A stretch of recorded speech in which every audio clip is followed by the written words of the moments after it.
नमस्कार दोस्तों, स्वागत है आप सभी का मेरे चैनल में। जैसा कि आप सभी लोग जानते हैं, हमारा जो जीएस का सीरीज चल रहा है उसमें 6 पार्ट आ चुका है दोस्तों। ये 7वां भाग आज मैं आप लोग के लिए लेकर आ रहा हूं। चलिए शुरू करते हैं। पहला इसमें दोस्तों टॉपिक है पर्यावरण। पृथ्वी पर पाए जाने वाले भूमि, जल, वायु, पेड़ पौधे एवं जीव जंतुओं का समूह जो हमारे चारों ओर है, क्या कहलाता है? तो पर्यावरण। प्रथम अंतर्राष्ट्रीय पर्यावरण सम्मेलन हुआ था 5 जून 1972 को स्टॉकहोम में। प्रथम विश्व पर्यावरण दिवस मनाया गया 1973 में। विश्व पर्यावरण दिवस 5 जून को मनाया जाता है। ओजोन परत के संरक्षण से संबंधित जो मॉन्ट्रियल सम्मेलन हुआ था 16 सितंबर 1987 को। दोस्तों, ओजोन परत जो है हमारे ऊपरी वातावरण में पाई जाती है, जो हमारा अल्ट्रा वायलेट रे से हमारी रक्षा करती है। विश्व ओजोन संरक्षण दिवस मनाया जाता है 16 सितंबर। मॉन्ट्रियल क्या है? तो कनाडा का एक शहर है, उसका नाम मॉन्ट्रियल दोस्तों। वहाँ का ओजोन की मात्रा में कमी का मुख्य कारण है तो क्लोरोफ्लोरोकार्बन के अत्यधिक उपयोग से ओजोन परत को नष्ट करता है क्लोरोफ्लोरोकार्बन CFC। प्रथम पृथ्वी सम्मेलन आयोजन हुआ था 1992 में ब्राजील का एक शहर है रियो डी जनेरियो में। पृथ्वी दिवस मनाया जाता है 22 अप्रैल को। क्योटो जो कि जापान में सम्मेलन हुआ था 1997 क्योटो सम्मेलन। क्योटो प्रोटोकॉल प्रभावी हुआ था 2005 में। क्योटो सम्मेलन संबंधित किससे है? तो वातावरण में कार्बन डाइऑक्साइड उत्सर्जन में वृद्धि से, या दोस्तों ग्लोबल वार्मिंग गैस से संबंधित है ये कार्बन डाइऑक्साइड। विश्व का गर्म होना या पृथ्वी की औसत तापमान बढ़ना कहलाता है ग्लोबल वार्मिंग। इसी से संबंधित क्योटो प्रोटोकॉल है। पृथ्वी का औसत तापमान 140 डिग्री सेल्सियस, सॉरी दोस्तों, पृथ्वी का औसत तापमान जो है 14 डिग्री सेल्सियस है, यहाँ 140 लिखा हुआ है। ग्लोबल वार्मिंग को प्रभावित करने वाला मुख्य कारक है कार्बन डाइऑक्साइड। वायुमंडल की वार्षिक तापमान वृद्धि का है तो हरित गृह प्रभाव, green house effect. Green house गैसें कौन कौन सी हैं? जलवाष्प, carbon dioxide, methane, nitrous oxide. Carbon monoxide नहीं है दोस्तों। हरित गृह प्रभाव हेतु सर्वाधिक उत्तरदायी गैस है तो कार्बन डाइऑक्साइड। सर्वप्रथम ग्रीन हाउस गैसों की संकल्पना दी तो जोसेफ फोरियर ने 1824 में। पर्यावरण एवं वन मंत्रालय का गठन 1985 में हुआ। भारत सरकार ने पर्यावरण संरक्षण अधिनियम लागू किया था 1986 में। विश्व पर्यावरण संरक्षण दिवस मनाया जाता है 26 नवंबर को। पर्यावरण संरक्षण के लिए काम करने वाली अंतर्राष्ट्रीय एजेंसी है तो ग्रीन पीस, जो कि एम्स्टर्डम नीदरलैंड में है। राष्ट्रीय पर्यावरण अनुसंधान केंद्र कहाँ है? नागपुर में, नीरी। राष्ट्रीय वन नीति लाया गया 1988 में। राष्ट्रीय जल नीति की घोषणा 2002 में हुई। राष्ट्रीय पर्यावरण नीति की घोषणा 2004 में हुई। राष्ट्रीय हरित प्राधिकरण की स्थापना 2010 में हुई, NGT की स्थापना, नेशनल ग्रीन ट्रिब्यूनल। विश्व नम भूमि आर्द्र भूमि दिवस 2 फरवरी को मनाया जाता है। विश्व वन दिवस 21 मार्च को। विश्व जल दिवस 22 मार्च को। जैव विविधता दिवस 22 मई को मनाया जाता है। रेड डाटा बुक संबंधित है तो विलुप्त या संकटग्रस्त जीवों से IUCN दोस्तों रेड डाटा बुक जारी करता है। आइए आगे देखते हैं। पारिस्थितिकी दूसरा हमारा टॉपिक है। जीवधारियों तथा उनके वातावरण के पारस्परिक संबंधों का अध्ययन जो किया जाता कहलाता है पारिस्थितिकी या इकोलॉजी। इकोलॉजी शब्द का प्रथम प्रयोग रीटर ने किया था 1865 में। अर्नेस्ट हैकल ने 1869 में इकोलॉजी दिया था दोस्तों। सर्वाधिक अस्थायी पारिस्थितिकी है तो महासागर। रचना एवं कार्य की दृष्टि से विभिन्न जीवों और वातावरण की मिलीजुली इकाई क्या कहलाती है? तो पारिस्थितिकी तंत्र या इकोसिस्टम। पारिस्थितिकी तंत्र या पारितंत्र शब्द का सर्वप्रथम प्रयोग किया था तो AG टांसले ने 1935 में। पारितंत्र में ऊर्जा का स्रोत है सूर्य प्रकाश। पर्यावरण की कार्यात्मक इकाई है पारितंत्र। पारिस्थितिकी तंत्र 2 घटकों का बना होता है, जैविक घटक और अजैविक घटक। जैविक घटक को 3 भागों में विभक्त किया गया है, उत्पादक, उपभोक्ता, अपघटक। उत्पादक द्वारा उत्पादित खाद्य पदार्थों का उपयोग करने वाले घटक कहलाते हैं उपभोक्ता। दोस्तों, उत्पादक में पेड़ पौधे आते हैं। उपभोक्ता 3 प्रकार के होते हैं, प्राथमिक, द्वितीयक और तृतीयक। वे जीव जो हरे पौधे खाते हैं कहलाते हैं प्राथमिक उपभोक्ता, जैसे बकरी, गाय, भैंस, शाकाहारी जीव। प्राथमिक उपभोक्ताओं को भोजन के रूप में प्रयुक्त करने वाले जीव कहलाते हैं द्वितीयक उपभोक्ता, जैसे भेड़िया, मोर, लोमड़ी यानी मांसाहारी। द्वितीयक उपभोक्ता का भोजन करने के रूप जो इस्तेमाल करते हैं कहलाते हैं तृतीयक उपभोक्ता, जैसे बाघ, शेर, चीता, जो मांसाहारी जानवरों को भी खाते हैं। अजैविक घटक को 2 भागों में विभक्त किया गया है, कार्बनिक और अकार्बनिक। कार्बनिक अजैविक घटक हैं तो कार्बोहाइड्रेट, प्रोटीन, वसा जिसमें कार्बन पाया जाता है, और अकार्बनिक जिसमें कार्बन नहीं मिलता, जैसे मृदा, जल, वायु, खनिज।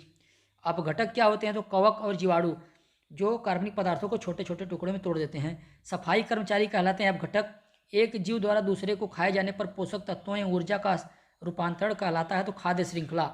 खाद्य श्रृंखला बनती है तो उत्पादक, उपभोक्ता एवं अपघटकों से मिलकर। खाद्य श्रृंखला में प्राथमिक एवं द्वितीयक उपभोक्ता है तो मानव। मानव दोस्तों सर्वाहारी है। किसी पारितंत्र को विभिन्न ऊर्जा स्तरों की कार्यात्मक भूमिका की तुलना करने हेतु प्रदर्शन किया जाता है तो ऊर्जा पिरामिड सदैव होता है सीधा, उल्टा कभी नहीं होता दोस्तों। सर्वाधिक जैव विविधता पाई जाती है तो उष्णकटिबंधीय वर्षा वनों में।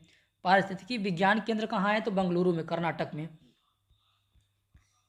आइए आगे देखते हैं। प्रदूषण है अगला चैप्टर। वायु, जल, भूमि में अनचाहे परिवर्तन जो मनुष्य एवं जीवधारियों के लिए हानिकारक हैं कहलाते हैं प्रदूषण। मानव जनित पर्यावरणीय प्रदूषण क्या कहते हैं तो एंथ्रोपोजेनिक या परजैविक। जैव विघटित प्रदूषक हैं तो वाहित मल जो आसानी से खत्म हो सकते हैं। वायु प्रदूषक सीसा से प्रभावित अंग है उदर, तंत्रिका तंत्र संबंधी रोग होता है सीसा से। एस्बेस्टस धूल से प्रभावित अंग है फेफड़ा। दोस्तों सीसा से उदर और तंत्रिका तंत्र दोनों प्रभावित होते हैं। एस्बेस्टस से फेफड़ा। पारा प्रभावित करता है मस्तिष्क को। वायु प्रदूषक कार्बन मोनोऑक्साइड प्रभावित करता है रक्त धाराओं को, इससे दोस्तों सांस लेने में दिक्कत होती है। भूमिगत जल को दूषित करने वाले अजैविक प्रदूषक आर्सेनिक। जल प्रदूषण को मापने हेतु जांच की जाती है bio mechanical oxygen demand BOD की। मनुष्य में रक्त दाब बढ़ाकर दिल संबंधी रोग उत्पन्न करता है तो वायु प्रदूषक कैडमियम। ब्राउन एयर शब्द का प्रयोग किया जाता है तो प्रकाश रासायनिक धुंध के लिए। फोटो केमिकल स्मॉग PAM यानी पाम तथा SPM संबंधित है प्रदूषण से। सॉरी दोस्तों, PM पार्टिकुलेट मैटर तथा SPM स्मॉल पार्टिकुलेट मैटर प्रदूषण से संबंधित है। PM का तात्पर्य है पार्टिकुलेट मैटर और SPM सस्पेंडेड पार्टिकुलेट मैटर। दोस्तों स्मॉल नहीं होगा यहाँ पर, सस्पेंडेड होगा। वायु प्रदूषक है carbon monoxide, sulphur dioxide, hydrogen sulphide. दोस्तों ये सब वायु प्रदूषक है तीनों। 3 दिसंबर 1984 को भोपाल के यूनियन कार्बाइड फैक्ट्री में किस गैस का रिसाव हुआ था तो मिथाइल आइसोसाइनेट MIC का। मिनी माता रोग होता है तो पारा यानी मरकुरी युक्त जल से। मिनी माता रोग सबसे पहले हुआ था जापान में। नदियों में जल प्रदूषण की माप की जाती है तो ऑक्सीजन की घुली हुई मात्रा से। सिगरेट के धुएं का मुख्य प्रदूषक है कार्बन मोनोऑक्साइड और बेंजीन। केंद्रीय प्रदूषण नियंत्रण बोर्ड कहाँ है तो दिल्ली में। जल संरक्षण और प्रदूषण नियंत्रण अधिनियम 1974 में आया था। वाहनों से निकलने वाले धुओं में पाया जाता है कार्बन मोनोऑक्साइड और सीसा। कारखानों से निकलने वाले धुओं में मुख्य रूप से पाया जाता है तो कार्बन डाइऑक्साइड। अम्ल वर्षा मिश्रण है तो सल्फर डाइऑक्साइड, SO2 और नाइट्रस ऑक्साइड का। अम्ल वर्षा के रूप में पृथ्वी पर गिरते हैं तो सल्फ्यूरिक अम्ल और नाइट्रिक अम्ल। सल्फर डाइऑक्साइड और नाइट्रस ऑक्साइड जब जल से रिएक्शन करते हैं तो ये दोनों एसिड बनाते हैं। DDT होता है अजैव अपघटित प्रदूषक। संगमरमर से निर्मित ऐतिहासिक इमारतों को हानि पहुंचाता है तो सल्फर डाइऑक्साइड, क्योंकि इससे अम्ल वर्षा होती है। ग्रीन मफलर संबंधित है ध्वनि प्रदूषण से। चावल के खेती से निकलने वाला प्रदूषक है मीथेन। दोस्तों जब हम रोड के आसपास जो पेड़ लगाते हैं वही ग्रीन मफलर का काम करता है। आइए प्रश्न देख लेते हैं। Test paper 7। प्रथम अंतर्राष्ट्रीय पर्यावरण सम्मेलन किया गया था स्टॉकहोम में। पृथ्वी सम्मेलन कब मनाया जाता है तो 22 अप्रैल को। विश्व ओजोन संरक्षण दिवस किस तिथि को मनाया जाता है 16 सितंबर को। जैविक घटक का भाग कौन सा नहीं है तो वायु जो है अजैविक है। ओजोन परत को नष्ट कौन करता है CFC क्लोरोफ्लोरोकार्बन। प्रथम पृथ्वी सम्मेलन कहाँ हुआ था तो रियो डी जेनेरियो में। क्योटो सम्मेलन कब हुआ था तो 1997 में। पारा प्रदूषण से प्रभावित अंग कौन सा है तो पारा प्रदूषण से दोस्तों हमारा जो अंग प्रभावित है मस्तिष्क। राष्ट्रीय जल नीति की घोषणा कब की गई 2004 में। ओजोन परत संरक्षण से संबंधित मॉन्ट्रियल सम्मेलन कब किया गया तो 16 सितंबर 1987 को। इसीलिए 16 सितंबर को ओजोन संरक्षण दिवस मनाया जाता है। राष्ट्रीय वन नीति कब लागू हुई 1988 में। पारितंत्र शब्द का प्रयोग सर्वप्रथम किसने किया था तो अर्नेस्ट हैकल ने। एक मिनट दोस्तों, यहाँ अर्नेस्ट हैकल और AG टांसले में कन्फ्यूजन लग रहा है, फिर भी देख लेते हैं। दोस्तों मैंने आप लोगों को गलत बता दिया। पारितंत्र शब्द का प्रयोग सर्वप्रथम AG टांसले ने किया था, अर्नेस्ट हैकल नहीं होंगे यहाँ पर। भोपाल की यूनियन कार्बाइड फैक्ट्री में मिथाइल आइसोसाइनेट गैस का रिसाव कब हुआ था 1984 में। सर्वाधिक अस्थायी पारिस्थितिकी कौन है तो महासागर। जैव विविधता दिवस कब मनाया जाता है तो 22 मई को।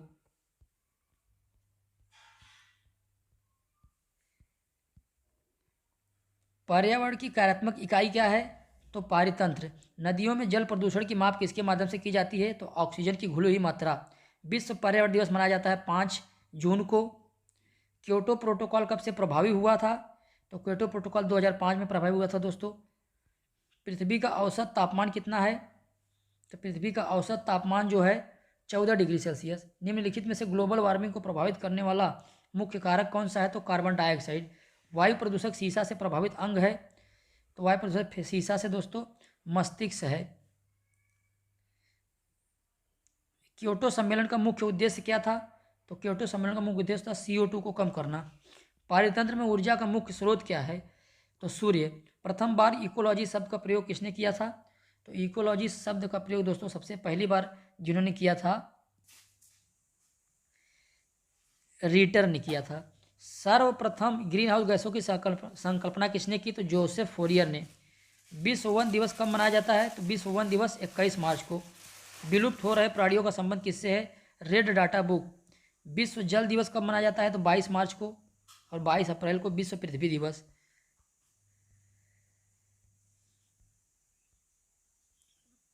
भारत सरकार ने पर्यावरण संरक्षण अधिनियम कब लागू किया? तो 1986 में। विश्व पर्यावरण संरक्षण दिवस कब मनाया जाता है? तो विश्व पर्यावरण दिवस संरक्षण दिवस मनाया जाता है दोस्तों 5 जून को।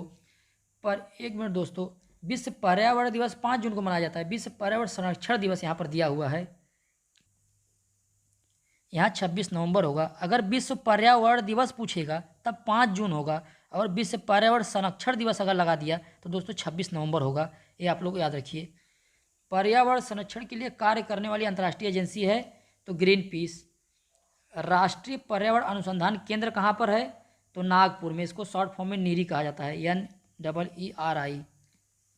राष्ट्रीय पर्यावरण नीति की घोषणा कब हुई थी? तो राष्ट्रीय पर्यावरण नीति की घोषणा हुई थी, एक मिनट दोस्तों, 2000। एक मिनट दोस्तों, कन्फ्यूजन लग रहा है मुझे। राष्ट्रीय पर्यावरण नीति की घोषणा की गई दोस्तों तो 2004 में की गई थी। और राष्ट्रीय जल नीति दोस्तों मैंने आप लोग को 2004 बताया है, आप लोग वहाँ 2002 कर लीजिए। एक आध क्वेश्चन दोस्तों हो जाता है मिस्टेक, इसलिए आप लोग कमेंट करिए कि दोस्तों सर क्वेश्चन गलत है, कमेंट कर दिया करिए। पारिस्थितिकी विज्ञान केंद्र कहाँ पर स्थित है? तो पारिस्थितिकी विज्ञान केंद्र जो हमारा है दोस्तों बंगलुरु में है। संगमरमर से निर्मित ऐतिहासिक इमारतों को सबसे अधिक हानि कौन पहुंचाता है? तो SO2 सल्फर डाइऑक्साइड। अपघटक के अंतर्गत कौन आते हैं? तो कवक और जीवाणु दोनों। ग्रीन हाउस गैस के कारक कौन नहीं है? तो ऑक्सीजन नहीं है। विश्व आर्द्र भूमि दिवस कब मनाया जाता है? 2 फरवरी को। ऊर्जा पिरामिड सदैव सीधा होता है। मानव जनित पर्यावरण प्रदूषण क्या कहलाता है? तो एंथ्रोपोजेनिक। जैव विघटित प्रदूषक क्या है? तो वाहित मल। एस्बेस्टस धूल से प्रभावित अंग है फेफड़ा। वायु प्रदूषक कार्बन मोनोऑक्साइड प्रभावित करता है तो फेफड़े को, सॉरी दोस्तों रक्त को करता है दोस्तों, यहाँ फेफड़ा नहीं होगा। ये रक्त से जाके बॉन्ड बना लेता है, जिसके कारण हमारे सांस लेने में दिक्कत होती है। धन्यवाद दोस्तों।